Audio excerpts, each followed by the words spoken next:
हाँ student, next video ले रहे हैं। ये सारी चीज़ें बची हुई टर्म है, जो बीच में बची हुई है वो टर्म्स निकाल रहा हूँ एक एक करके।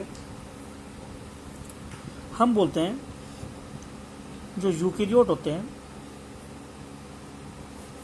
यूकेरियोट में हिस्टोन प्रोटीन मिलती है present in chromosome.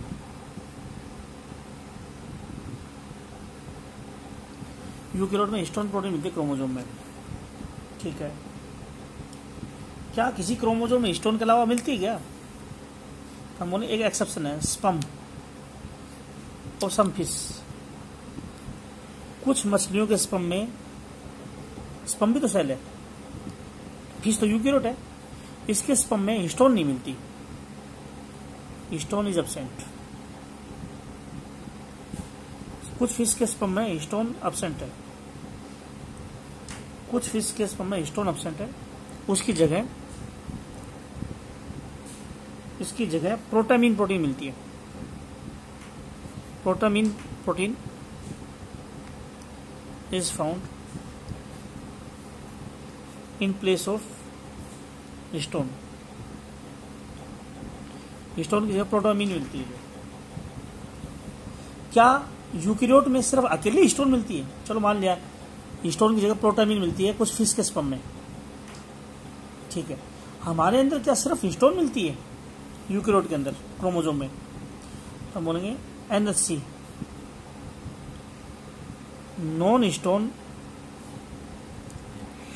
Chromosomal proteins are also found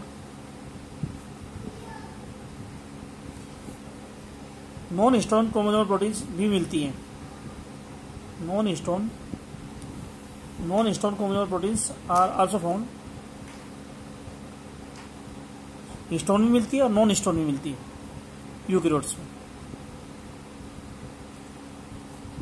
bacteria में तो कौन सी मिलती है प्रोटीन क्रोमोसोम में? प्रोलैमिन। बैक्टीरिया में मिलती थी प्रोलैमिन। कुछ फिशिस है उसके स्पर्म में मिलती है प्रोटामीन। यूकेरियोट में दो प्रोटीन मिलती है, हिस्टोन भी मिलती है और नॉन हिस्टोन भी मिलती है। नॉन हिस्टोन 3 टाइप की मिलती है यूकेरियोट के अंदर, in eukaryotic chromosomes. Eukaryotic chromosome में 3 type of NHC proteins are found. 3 type की NHC प्रोटीन मिलती है यूकेरियोट के क्रोमोसोम में। कौन कौन सी? Structural non histone chromosomal protein, enzymatic NHC, regulatory NHC। NHC के अंदर 2 अमीनो एसिड बहुत मिलते हैं, 2 amino acids are more in NHC। NHC में 2 अमीनो एसिड ज्यादा मिलते हैं, tyrosine and tryptophan.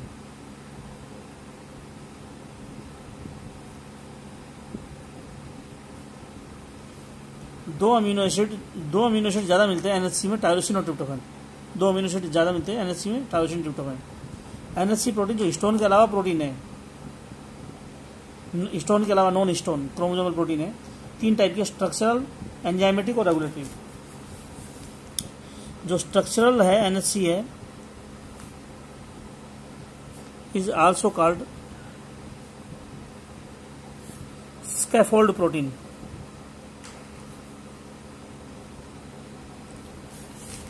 Enzymatic enzyme के रूप में मिलती है। एंजाइमेटिक का नाम क्या है? एंजाइमेटिक NHC जो है उसका नाम क्या है? तो हम बोलते हैं DNA पॉलीमरेज और RNA polymerase. DNA polymerase DNA बनाता है, RNA पॉलीमरेज RNA बनाता है। दोनों एंजाइम क्रोमोसोम में होते हैं, क्रोमोसोम से चिपके होते हैं। ये DNA बनाता है, ये RNA बनाता है। दोनों क्रोमोसोम से चिपके होते हैं, तो इन दोनों एंजाइम को बोलेंगे NHC, एंजाइमेटिक NHC बोलेंगे। और स्ट्रक्चरल NHC क्रोमोसोम की स्ट्रक्चर का पार्ट होगी। और तीसरी regulatory energy, regulatory energy help in gene regulation.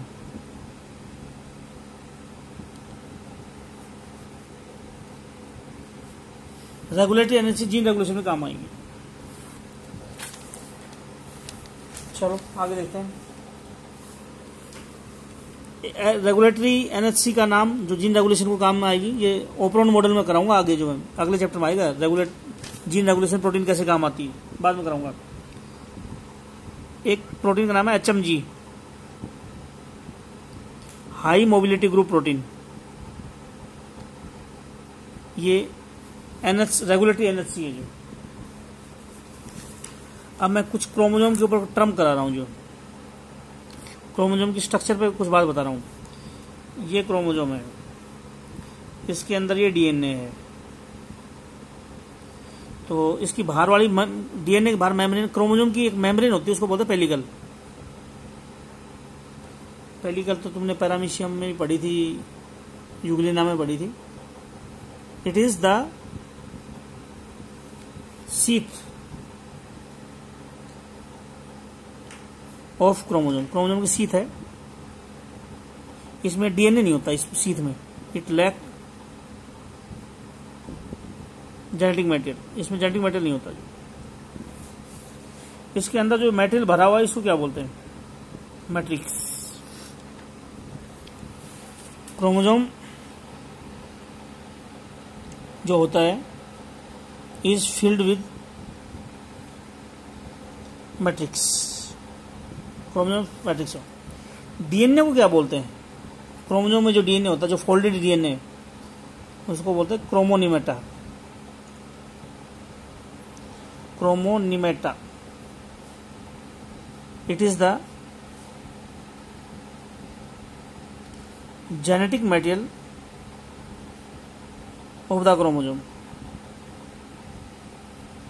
Chromosome का जेनेटिक मटेरियल है क्रोमोनियम।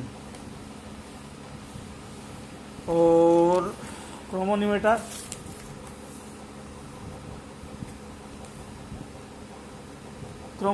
जो होता है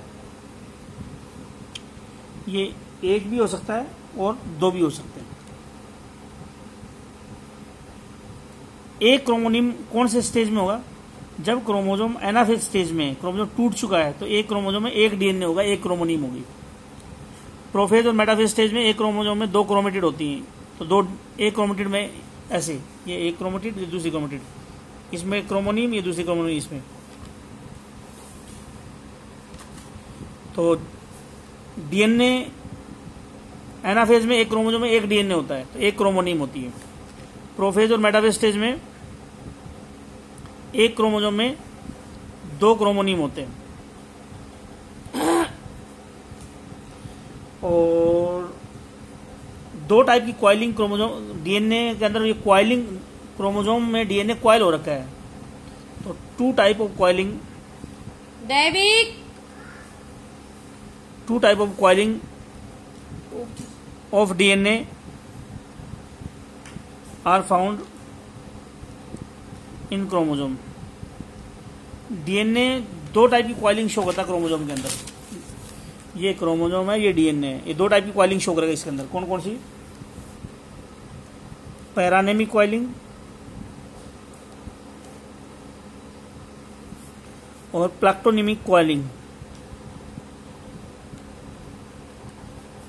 दो टाइप की क्वाइलिंग होती है, पैरानेमिक और प्लैक्टोनिमिक। जो सिंपल क्वाइलिंग होती है उसको नॉर्मल, ऐसे DNA यूं क्वाइल हो रखा normal. Simple coiling of DNA is called paranemic coiling. Simple coiling of DNA is paranemic. और रस्सी की तरह से बहुत ज्यादा क्वाइल हो रखा हो, rope like coiling of DNA।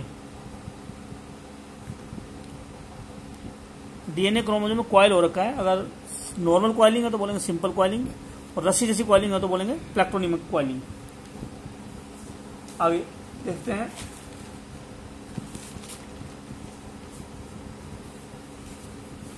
Chromosome में मैंने ये क्रोमोसोम का, ये सेंट्रोमेर या प्राइमरी कंस्ट्रक्शन है। ओवरफोल्ड होगी तो उसको सेकेंडरी कॉन्स्ट्रक्शन बता रखा मैंने, +1 में कराया था। क्रोमोजोम में एक तो होती है सेंट्रोमियर, जिसको प्राइमरी कंस्ट्रक्शन बोलते हैं, ये हो गया। इसके अलावा सेंट्रोमियर जैसी चीज और हो तो उसको सेकेंडरी कंस्ट्रक्शन बोलते हैं। Secondary constriction it is metabolically active. ये मेटाबॉलिकली एक्टिव पॉइंट होता है सेकेंडरी कंस्ट्रक्शन, इनएक्टिव नहीं होती, एक्टिव होती है जो। इट कंटेन, इसका डीएनए जो होता है उसको पता है क्या बोलते हैं, it contain nucleolar DNA. Secondary constriction में जो डीएनए होता है उसको न्यूक्लियोलर डीएनए बोलते हैं, because it form membrane of nucleolus. Nucleolus की मेम्ब्रेन जो होती है वो इस सेकेंडरी कंस्ट्रक्शन की वजह से बनती है जो। अच्छा, कौन सी स्टेज में, इंटरफेज स्टेज में। इंटरफेज स्टेज में न्यूक्लियोलस होता है, प्रोफेज मेटाफेज में तो न्यूक्लियस ही खत्म हो जाता है, न्यूक्लियोलस कहां से बचेगा। अच्छा, ऐसे क्रोमोसोम सेकेंडरी कंस्ट्रक्शन से ऊपर वाले हिस्से को सैटेलाइट बोलते हैं। तो सैटेलाइट वाले क्रोमोसोम कौन कौन से हैं, satellite containing chromosome. Secondary constriction होगी तो सैटेलाइट भी होगी। सैटेलाइट कंटेनिंग क्रोमोसोम कौन कौन से होते हैं, हम बोलेंगे 13, 14, 15, 21, 22। इन क्रोमोसोम के अंदर सेकेंडरी कंस्ट्रक्शन होती है ऐसे, और सैटेलाइट भी होती है। जिस क्रोमोसोम में सैटेलाइट हो उसको क्या बोलते हैं,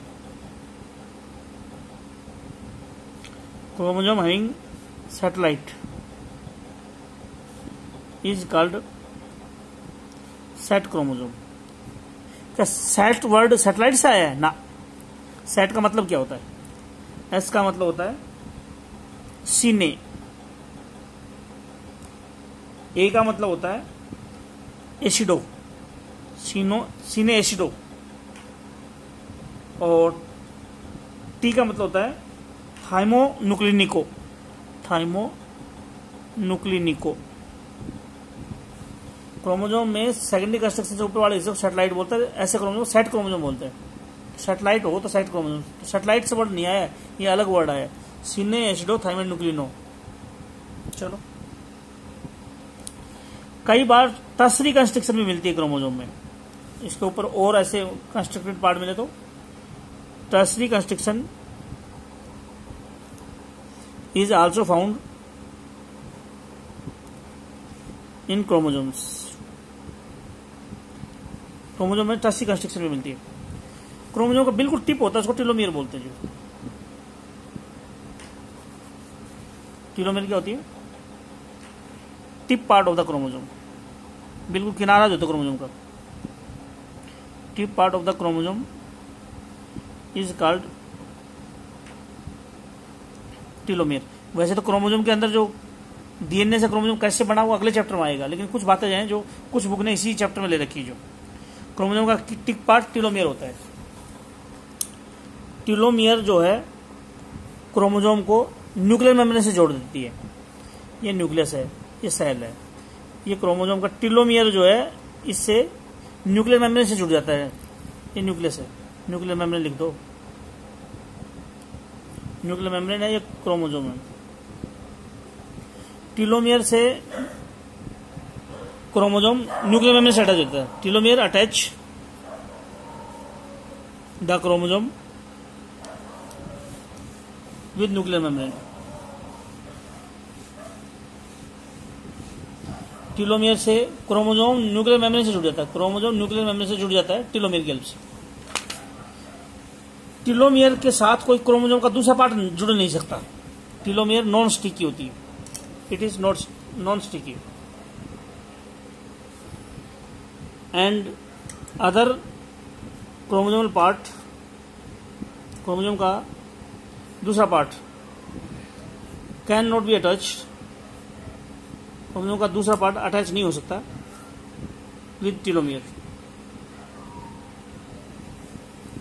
चलो,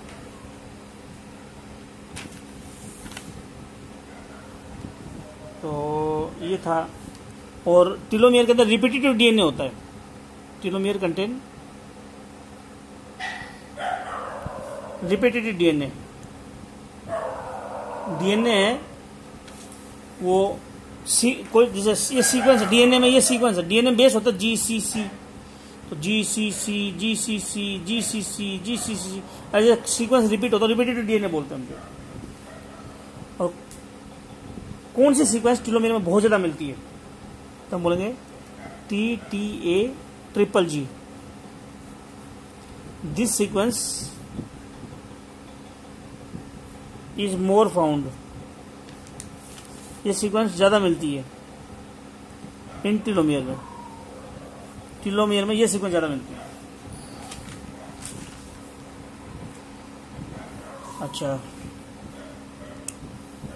अब मैं लेता हूं वुमेन के अंदर कुछ ऑटोसोमल कैरेक्टरिस्टिक है जो वुमेन में ऑटोसोम से कंट्रोल कैरेक्टर, ऑटोसोमल कैरेक्टर, कुछ कैरेक्टर हमारे शरीर के ऑटोसोम से कंट्रोल है, वो बता रहा हूं कौन कौन से है। और उसमें डोमिनेंट क्या है, रिसेसिव क्या है। आंख का रंग, ये ऑटोसोम से कंट्रोल है। डोमिनेंट क्या है और रिसेसिव क्या है। आई के कलर में ब्राउन डोमिनेंट है, ब्राउन या ब्लैक आई डोमिनेंट है और ब्लू आई रिसेसिव है। आंख का रंग में ब्राउन डोमिनेंट है, ब्लू रिसेसिव है। ईयर लोब, कान, ये कान है तुम्हारा जो है, इसके नीचे वाले हिस्से को ईयर लोब बोलते हैं। अगर ये फ्री है तो डोमिनेंट है, अटैच है तो रिसेसिव है। हेयर में कौन सा डोमिनेंट है, कौन सा रिसेसिव है। कर्ली डोमिनेंट है, स्ट्रेट रिसेसिव है। चीक, गाल में डिंपल पड़ते हैं तो वो डोमिनेंट कैरेक्टर है। पता नहीं कैसे ले लिया इसको, डिंपल नॉर्मल को रिसेसिव लिया है, जबकि डिंपल तो बहुत कम लोगों में पड़ता है। टंग रोलिंग, जीभ को अगर मोड़ सकता है कोई, जीभ अपनी को मोड़ सकता है तो ये रोल कर सकता है जीभ को, तो डोमिनेंट है। और जो जीभ को मोड़ नहीं सकता वो रिसेसिव है। और RH फैक्टर में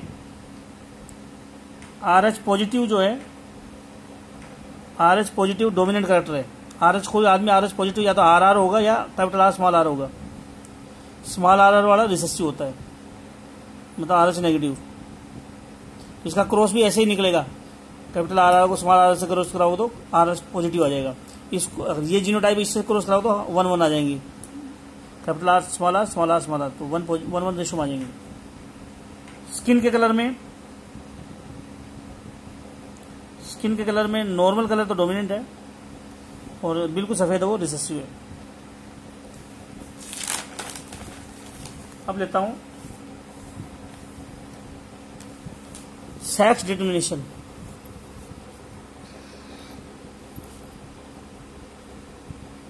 सेक्स डिटर्मिनेशन 3 टाइप का होता है, प्रोगैमिक, सिंगैमिक, एपिगैमिक। अगर मेल या फीमेल गैमेट जुड़ने से पहले डिसाइड हो जाए, sex is decided before fertilisation, fertilisation से पहले ही डिसाइड हो जाए ये मेल बनेगा या फीमेल बनेगा, तो इसको बोले प्रोगैमिक। एग्जाम्पल, मेल इन हनीबी, अगर गैमिट हैप्लॉइड है, एन है, गैमिट या एग हैप्लॉइड है तो वो मेल ही बनेगा, ये फिक्स है। और एपिगैमिक, गैमिट सेक्स जो है डिसाइडेड आफ्टर फर्टिलाइजेशन, जैसे हनीबी में फीमेल, फीमेल में हनीबी में गैमेट जुड़ जाएंगे और उसके कुछ समय के बाद पता लगेगा ये फीमेल बन गई है।